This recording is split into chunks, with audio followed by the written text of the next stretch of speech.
Hey everyone, I'm Diana Davison, advocate for the falsely accused and wrongfully convicted. I run a nonprofit called the Lighthouse Project to that effect, but I'm sitting here today in the basement of Neuberger and Partners law firm where I work full-time, and we record a podcast called Not on Record. So we're about to record one of those tonight, and I'll give you a little bit of a preview on a rant that I have coming up. It's been brewing all week, actually, because we go to court and work on these applications prior to trial, and we have to argue why the defense should be allowed to use certain types of evidence.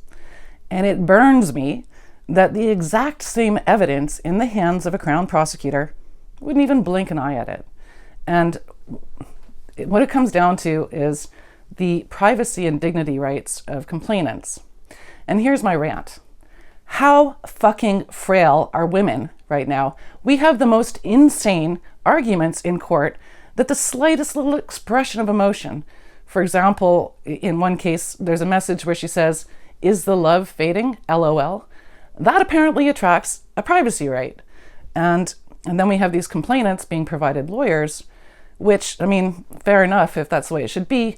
But what burns me about that is that these are provided and paid for by the state. Meanwhile, accused people cannot get legal aid. It is drastically cut back to the point where lawyers are actually starting to go on strike, trying to make sure that people have access to justice. And these are accused people whose liberty is at stake, and it's unbelievable how little money they can make. And if you go slightly over, don't qualify, even though you're only slightly over. It's not like a sliding scale of access. So how is it that we're spending all this money on arguing whether or not a woman is going to have her core identity and her dignity offended by non-sexual wrestling on somebody's bed?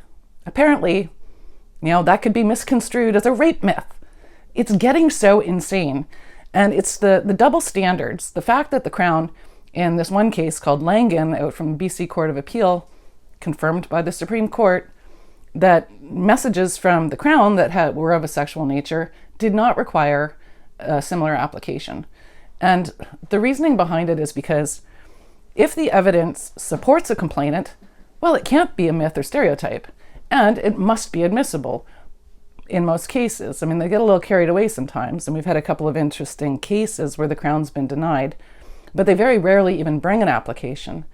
And it is left to us to point out what stuff a complainant may have said in the police statement that would actually qualify as other sexual history. And I know I'm getting a little complicated and stuff, but the reality is this. There's two different standards. If it supports a complainant, almost always admissible. But if it undermines a complainant, oh my lord, it must be a rape myth. Because why would a complainant lie? And we've got videos about that, actually, that you can go watch on Not on Record. For now, good night, and hope to see you all again soon.